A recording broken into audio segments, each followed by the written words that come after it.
soy un experto en las entrevistas, soy estudiante de psicología, pero más allá de eso, la primera pregunta que quiero formular es acerca de sus inicios en orientación vocacional y sus lineamientos teóricos que lo formaron. Bueno, yo empecé a trabajar, me conecté con la orientación vocacional cursando la materia en la facultad, como están cursando ustedes. En aquel momento quien dictaba la materia es una maestra de formadores, que es Silvia Hellman de Weinstein, por ahí está incluida también en algún trabajo de ella en la bibliografía.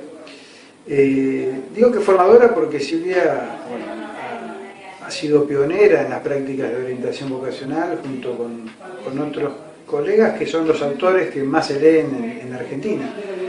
Estoy diciendo Diana Eisenson, Raquel Migones Faretti, Ángela López Bonelli, bueno, me estoy olvidando de gente conocida, Josefina Pácera, bueno. Y yo comienzo ahí a tomar contacto con la temática de la orientación vocacional y en mi historia personal, además soy maestro de escuela, con lo cual mi primera profesión fue la de docente de escuelas primarias y el tema de la orientación supuso una articulación entre cuestiones clínicas y cuestiones pedagógicas y esa articulación me convocó a leer sobre los dos campos y a trabajar en ese área que justamente es una de las particularidades que tiene la orientación vocacional, que articula cuestiones así de tipo subjetiva y sociales, y es un campo de trabajo donde aparecen cuestiones de educación, cuestiones clínicas, cuestiones sociales, políticas también. Entonces esa conjunción de factores hizo que yo me sintiera convocado por la temática y empezar a leer a estos autores. Marina Müller, omití decirlo también, que es una colega. Bueno, son los autores que yo fui leyendo cuando me empecé a formar y son los que me ayudaron a entender sobre esta cuestión y también una vez que empecé a leerlos también empecé a pensar con ellos y a discutir con ellos, al principio imaginariamente, como discutimos todos los que leemos algún material. Charlamos con el autor, discutimos, nos peleamos, nos amigamos y eso creo que es lo que nos hace crecer a nivel personal y a nivel profesional. Perfecto. ¿Y actualmente cuál es el rol que desempeñan en este campo, la orientación? El rol que desempeño es el rol de trabajar. No, igual sí, o sea, hicimos un recorrido sobre su trayectoria, pero sí. Bueno, actualmente no. Y actualmente soy docente de esta universidad, de la Universidad de Palermo, tengo una cátedra aquí hace muchos años, es una carrera de grado de la carrera de Psicología, una materia de grado digo, y también soy docente de posgrado en la Universidad de 3 de Febrero, ahí hay una carrera de especialización para aquellos que quieran formarse en instancia de posgrado en áreas de orientación vocacional y educativa. Y bueno, ahí tengo un módulo que se llama la orientación vocacional y educativa en el nuevo escenario social y entonces ahí tratamos de trabajar justamente sobre cuáles son los nuevos desafíos y las nuevas problemáticas que se enfrenta esta práctica que tiene más de 100 años y que a lo largo del siglo XX, bueno, fue cambiando bastante, tal vez no tanto como yo propongo que cambie. Y bueno, yo digamos, me considero de grupo de gente que trata de revisar y repensar estas problemáticas y también las prácticas en la orientación vocacional. Una corriente clínica vendría a ser. Sí, yo me defino más por un paradigma crítico, ¿no? Sería recuperar lo que es la estrategia clínica que fundaron los psicólogos aquí en Argentina, que es una escuela, digamos, bastante prototípica de nuestro país, y también se ha exportado, digamos, la obra de Rodolfo Bogoslavsky fue pionera en eso y junto con él aparecieron otros colegas que fueron los que lograron pensar la orientación vocacional desde un lugar más subjetivante, de poder rescatar al sujeto como autor, como protagonista en sus decisiones, tratando de sacarlo de ese lugar de objeto de mediciones y de clasificaciones propio del paradigma más positivista, de lo que él llamó la modalidad actuarial o psicotécnica, ¿no? Entonces la idea es, bueno, restituir ese lugar de sujeto a quien va a elegir, y el paradigma crítico recupera esta modalidad clínica, pero a su vez intenta trabajar mucho las articulaciones entre lo social y lo singular. Es decir, el paradigma crítico lo que trata es de pensar las problemáticas vocacionales como algo irreductible a lo social y a lo subjetivo. O sea, no puede reducirse ni a algo estrictamente subjetivo ni a algo social. Se configura en esa articulación, en esa trama. Entonces, por eso la perspectiva que yo trabajo es una perspectiva crítica, y el paradigma tiene que ver también con lo transdisciplinario y con el paradigma de la complejidad, digamos, ¿no? Claro, sería un modelo integrador, ¿no? Como proponen Mignone y Faletti. Sí, yo no sé si llamar integrador... Por lo menos en las escuelas, a nivel macro, digamos, que tendría que haber una articulación que no sé si hoy en día claro, se está llevando a cabo en Argentina. Sí, lo integrador a veces tiene como el pensar en una lógica integrativa tiene como la dificultad por ahí de pretender integrar todo en una gran teoría que explique, y yo creo que el paradigma crítico justamente trata de no estimular esa ilusión de una teoría que integre todo, que sea completa, sino justamente una perspectiva epistemológica que convoque a revisar, a cuestionar, a hacer de lo obvio una pregunta, ¿no? Y entonces, por eso es transdisciplinario, porque distintos aspectos que componen la trama o la encrucijada vocacional pueden ser abordados por teorías distintas, por disciplinas distintas. Entonces tampoco pienso, por ejemplo, en lo que se llama la psicología de la orientación, porque sería como una mirada disciplinaria, como si lo psicológico pudiese agotar la problemática vocacional.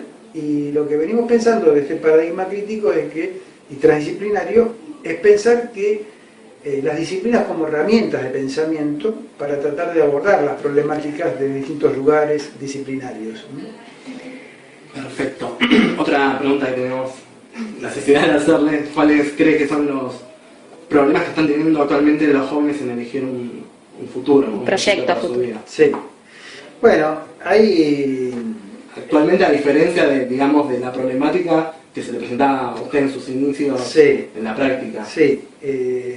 Bueno, a ver, el tema de hablar de la problemática de los jóvenes siempre es un problema, porque los jóvenes no son no solo, porque tiene que ver con distintos tipos de juventudes, de constituciones subjetivas, propias de regiones geográficas, de cuestiones ambientales, de cuestiones de clase, de cuestiones de género. Entonces, digamos, estas particularidades también configuran formas de vivir lo que se llama juventud de manera diversa, digamos. Entonces, yo creo que el tema de la posibilidad de elegir qué hacer en la vida fue durante un tiempo un privilegio de algunos pocos, los que podían elegir qué hacer. La mayoría hacía lo que podía. Entonces, las sociedades capitalistas son sociedades muy desiguales. Si bien es un formato de vida social donde las personas son libres de poder elegir, esa libertad de poder elegir está condicionada por los puntos de origen de cada uno, por los puntos de partida. Entonces, durante muchos años, a lo largo del siglo XX, quienes podían elegir era un sector más privilegiado de la sociedad. Lo que se intenta por ahí en esta etapa de la vida social y del sistema capitalista, que por ahora es el hegemónico, es el que configura la vida de las sociedades y también de los sujetos que la integramos, bueno, es la búsqueda de constituirnos como sujetos de derecho, y en este sentido el derecho a elegir como un derecho para todos, no solamente para un sector privilegiado. Entonces, hoy estamos, insisto, sociedad capitalista desigual mediante, estamos con el intento de forzar a esta sociedad para que este derecho sea un derecho que pueda ser cumplido por todos. Entonces, ya la práctica de la orientación es una práctica que viene a tratar de acompañar a todos los sujetos en su derecho a elegir, tratando de, bueno, de no legitimar esas desigualdades, sino de forzarlas para tratar de que todos tengan las mismas oportunidades de elegir, sin que desconozcamos que, por más que intentemos trabajar en este sentido, hoy sigue habiendo diferencias no convencionales, digamos, más allá de, no sé, por ejemplo, nosotros nos abocamos, y la mayoría de los textos están abocados a, no sé, chicos o gente de clase media, en una familia estructurada, y la pregunta que nos hacemos es cómo operar, digamos, en la actualidad con sectores tan, o sea, justamente no convencionales que... Sí, no convencionales para las convenciones de privilegio. Claro, bueno, el privilegio, ya nosotros estuvimos hablando de los pero hablamos de los inmigrantes, de la tercera edad, discapacitados. Sí, bueno, digamos, a ver, estamos tocando temas distintos. Sí, son distintos momentos de la vida en los que se puede elegir, y efectivamente las posibilidades de elegir no se reducen a un momento de la vida.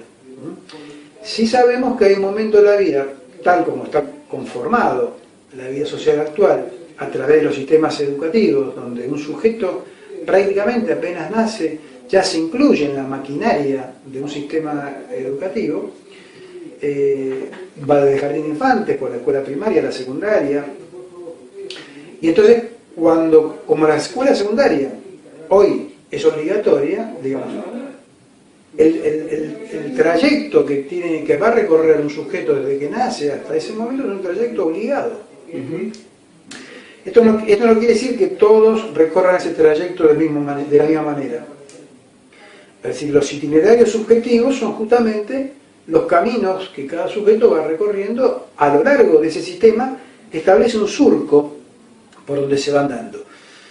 Eso también produce que al terminar la escuela secundaria, si bien antes era una temática, hoy la temática es una temática masiva. Todos los que terminan la escuela secundaria, todos deberían terminar la escuela secundaria, claro. No todos terminan, todos deberían terminar. Y entonces esta problemática ya no es una problemática de algunos pocos que van a tener que elegir, sino que todos, al terminar la escuela, se van a enfrentar con la pregunta de cómo sigue esta historia, cómo sigue mi recorrido hacia adelante, y cómo pienso en términos de un proyecto futuro, de un lugar, de hacerme un lugar en la vida social. Entonces, esto hace que la problemática de la elección sea, por un lado, para todos los que terminan la escuela. Y hay que pensar cómo operar en esa instancia, y de ahí lo que yo planteo del lugar de la escuela como una institución privilegiada en las prácticas de orientación, y no la orientación vocacional como una práctica de consultorio, como una práctica reducida a los que consultan, que son muy poquitos. Entonces, si la escuela es obligatoria, la escuela tiene que brindar herramientas de trabajo para acompañar a los alumnos en la elaboración de los proyectos futuros y en los procesos de transición a lo que viene después de la escuela. Entonces, los que trabajamos en esta temática llamada orientación vocacional, nombre que ya le queda como corto y le queda medio esquivo a las problemáticas que vamos a trabajar, pero es un nombre que venimos heredando y que por ahí no hacemos tanto problema respecto de la denominación, pero sí del contenido de la práctica. Entonces, es trabajar con los que van a terminar la escuela y también trabajar con aquellos que no están terminando la escuela, ¿sí? Aquellos que han abandonado. Una reorientación también podría ser. Sí, yo no suelo llamar reorientación porque en realidad yo creo que esta práctica llamada orientación, yo diría mal llamada orientación, hago una nota al pie, mal llamada orientación porque no orienta en definitiva, o no debería orientar, porque orientar es establecer. Sí, hasta dónde llega una meta, digamos. Sí, no solo hasta dónde, sino para dónde hay que ir, porque si yo te pregunto a vos, ¿dónde tomarme el colectivo para volverme a Morón? Y si vos me decís, y mira, ¿y a vos qué te parece? Entonces no me estás orientando, ¿sí? Ahora, si un psicólogo responde a vos qué te parece, es una respuesta pertinente, o es una intervención pertinente, porque lo que busca, al preguntarle a vos qué te parece, aunque sea un cliché, con la que nos cargan bastante a los psicólogos, es porque esa pregunta lo que trata es de devolverle al sujeto su capacidad de poder definir qué le pasa cuando está preguntando eso, qué se pregunta cuando se pregunta eso. En cambio, un orientador es el que en serio tiene que decirle a alguien cómo ir a un lugar, porque si no, no está orientando. Entonces nosotros seremos buenos profesionales cuando seamos malos orientadores, en el sentido de que no le digamos al otro dónde tiene que ir ni cómo tiene que ir, sino que le devolvamos al otro su capacidad para poder definir qué le pasa, por dónde le pasa, o qué se le juega a la hora de tomar una decisión de vida. Entonces, trabajar en esos temas es trabajar con quienes terminan la escuela, generando dispositivos para poder pensar sobre lo que están viviendo y compartir, intercambiar con sus pares sobre ese momento que están viviendo, recibiendo toda la información que se pueda, reelaborando esa información, cuestionando esa información, porque el tema de la información tampoco es un aspecto aséptico, nadie informa de manera objetiva. Cuando se informa se transmite algo y la idea es que los espacios de orientación sean espacios de revisión crítica también de esa información. Eso para los que están terminando la escuela, pero también para los que se han ido a la escuela. Entonces hay que pensar en estrategias de ir a buscar a que se fue y trabajar también con las problemáticas del que abandonó la escuela, del que dejó de estudiar. Entonces, evidentemente, la práctica de orientación vocacional, como una práctica que aborda estas problemáticas, debe ser revisada de una manera absoluta, digamos, o sea, de una manera copernicana, o sea, que hay que pegar una vuelta de tuerca muy grande, porque los problemas que venía a resolver inicialmente la práctica de orientación no son los problemas que claro, respondía a otro modelo, ¿no? Un modelo ya taylorista, roles asignados justamente para engranar la gran máquina de producción que era el mundo en ese entonces. Tal cual. Y actualmente, estamos de otro paradigma en donde ya, digamos, los valores cayeron y... Sin embargo, vos fíjate que nosotros estamos hablando de esto y de cómo cuestionar la práctica y cómo revisarla para que responda a los problemas que tiene hoy la gente que tiene que elegir y otorgarle el derecho que pueda elegir. Sin embargo, la práctica de la orientación, si ustedes se ponen a revisar, sigue siendo mayoritariamente una práctica bastante psicométrica, bastante tecnicista, bastante de acomodar a los sujetos a los lugares establecidos, ¿no? Entonces, si bien hay un esfuerzo de muchos por tratar de revisar esto, la práctica sigue siendo una práctica bastante anclada en su marca de origen, digamos. Y una pregunta me surge, ¿cuál sería el modelo de intervención en este caso de usted y de su equipo, digamos? Sí. Yo planteo, por ahí lo habrán leído en algún lugar, pero sí, vale recordarlo, yo planteo que la intervención en la orientación tiene tres tipos, o sea, tres variantes. Una es lo que se llama la intervención pedagógica, que es pensar la orientación vocacional en las instituciones educativas. En paralelo, digamos. ¿O no? No, como algo obligatorio, casi te diría. Más que paralelo, como algo obligatorio. Que todos los pibes y pibas que terminan la escuela, o sea, que van cursando en la escuela, tengan espacios para trabajar ciertas temáticas del armado de lo que es la problemática de elección. El armado de un proyecto futuro, el conocer cuáles son las posibilidades que brinda hoy el mundo actual, cuál es la oferta de carreras, de cursos, de formaciones, qué pasa con el mundo del trabajo, ¿no?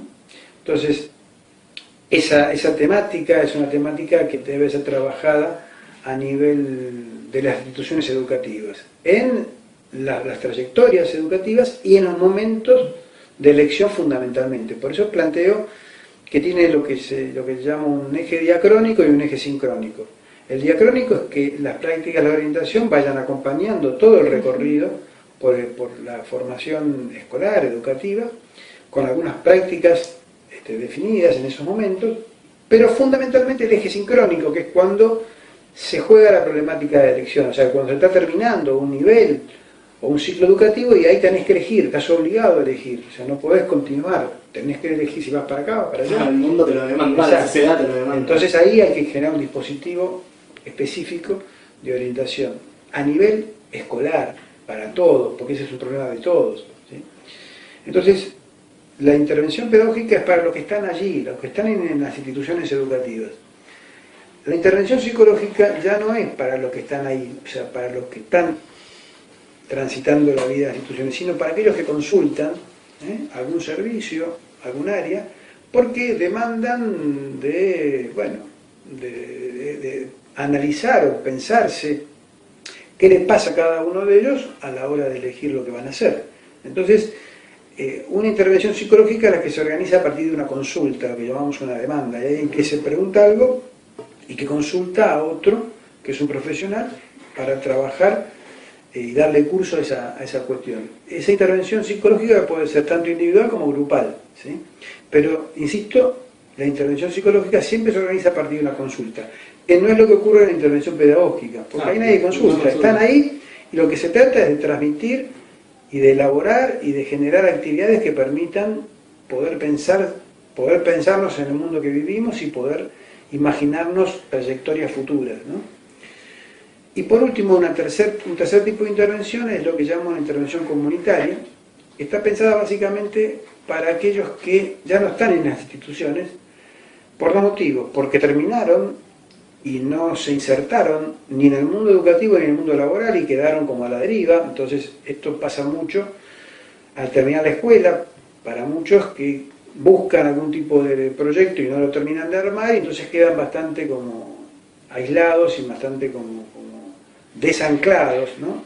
Desafiliados, dice Robert Castell, para llamar a la gente que queda como excluida del mundo social. Entonces, ahí hay que pensar intervenciones específicas, que son las intervenciones comunitarias, para los que terminaron y no se incorporaron en ninguna actividad ni educativa ni laboral, y también, como decía antes, para los que abandonaron la escuela.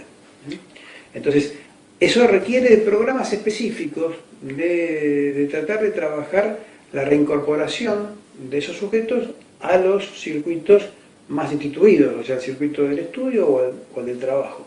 Claro, y también hablando del trabajo, hoy en día, digamos, la capacitación, digamos, permanente, por ejemplo, en los puestos de trabajo que exigen me embarro un poco, pero que existe una capacitación constante, ¿no? Sí. Que también tiene que ver con la competitividad que requiere, ¿no?, esta sociedad. Sí, eso, digamos, lo que vos traes es un tema también de cómo se van recorriendo las trayectorias de vida. No muchos años atrás, vos me hablabas de mi generación, yo podía hablar de la mía, pero también por ahí la de mis padres. En general eran trayectorias mucho más lineales, más estables, entonces alguien se formaba en algún momento y esa formación le servía con sus saberes y sus habilidades, para desplegarlo a lo largo de la vida. Esto ya se cortó. Es decir, lo que vos aprendiste en cualquier trayecto educativo te sirve, pero te sirve... A ver, hay ciertos fundamentos que por ahí te sirven para el futuro, que son los de base, pero otros que tienen que ver con saberes más propios de los cambios que se van dando y que la tecnología le imprime justamente una modificación y una velocidad de esos cambios mucho mayor. Entonces se necesita de esto, de una formación continua, más permanente, que se dan a veces en el marco del mismo trabajo y a veces se tiene que recurrir fuera del ámbito laboral. Entonces esto también es una marca de época, ¿no? Que las personas no se forman de una vez y les dura para siempre, sino que tienen que formarse de manera permanente, y eso genera a veces satisfacción, porque es el beneficio y la satisfacción de poder aprender, y a veces se vive de otra manera, se vive como un tormento, como una exigencia, como una necesidad de estar corriendo siempre a destiempo, porque nunca se llega.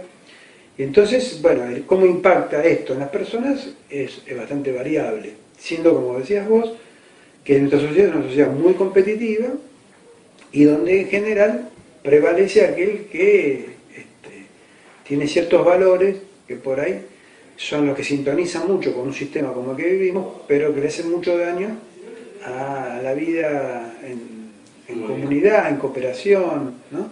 En valores solidarios y cooperativos. ¿Cuáles crees que son los síntomas que se repiten a diferencia de años anteriores, por ejemplo, una década atrás, en la gente que acude a la orientación vocacional? Los síntomas. Formas conflictivas de vivir esta experiencia de elegir, y bueno, eso no quiere decir patologizar el fenómeno de la elección, sino reconocer que hay ciertas cuestiones que tienen que ver con el malestar, con cierto sufrimiento. Yo diría que toda la situación de lo que Robert Castel, volviendo a este autor francés, que escribió un libro muy interesante que se llama La metamorfosis de la cuestión social, él llamó el derrumbe de la sociedad salarial, ¿no? Que nosotros lo vivimos, para ser claro, lo vivimos con lo que fue la crisis del 2001 y 2002 en Argentina. Es decir, que todo un esquema de funcionamiento de un sistema sociopolítico se cayó, y esa caída, con la pérdida del Estado de un lugar de garante del bien común y de lazos más solidarios entre las personas, porque el Estado es responsable de eso.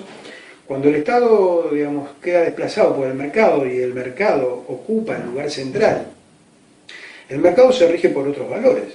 Y entonces, esos valores que tienen que ver con una subjetividad mercantilizada, se expresa también en cierta sintomatología, que está muy vinculada al temor cada vez mayor de no poder tener un lugar, claro, de perder esa posibilidad de acceder a un lugar, y el fantasma de quedar excluido, quedar afuera de la vida social. Es un fantasma que por ahí existe tanto en los que materialmente están en mejor posición como aquellos que están en situaciones más desventajosas, ¿sí?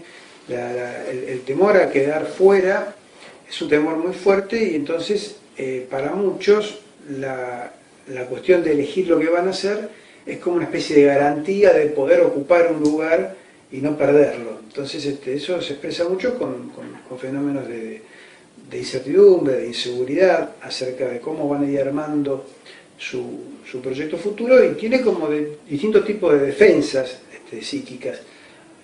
Una defensa puede ser la omnipotencia, digamos, hay quien se defiende creyendo que se sabe todo, que es un genio, que va a poder con todo, y por otro lado hay otra versión, que es como la contracara de una defensa respecto de estos temores a la incertidumbre y a la exclusión, que es la apatía, el desinterés, ¿no? La bulia. Yo me enojo bastante con quienes teorizan eso como si fuera una especie de verdad de lo que pasa con los jóvenes, que son apáticos, abúlicos, desinteresados. Me enojo porque yo creo que justamente es una defensa.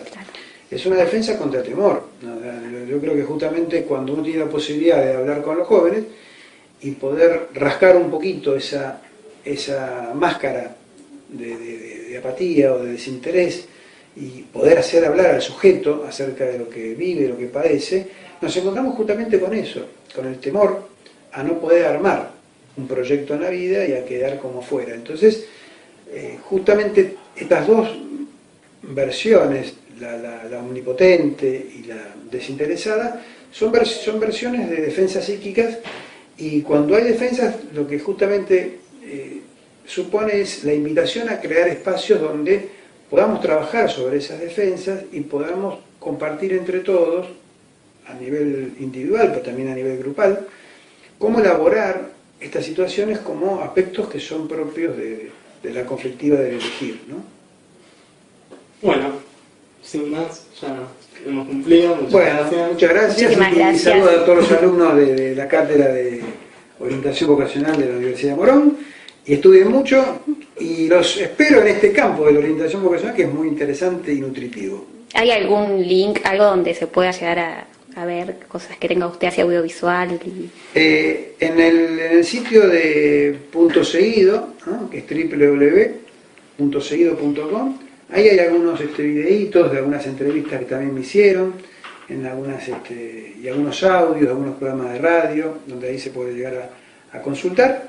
Y de paso, bueno, ya que estamos, les cuento que el 22 de octubre se va a hacer una presentación de un libro que escribimos junto con Daniel Corinfeld y Daniel Levy, que se llama Entre adolescentes y adultos en la escuela, puntuaciones de época. Y bueno, es un libro de la editorial Paidós. Así que aquellos que tengan ganas, a las 19 horas en el Centro Cultural Borges, los esperamos para seguir compartiendo. Bueno, muchísimas gracias, muy amable.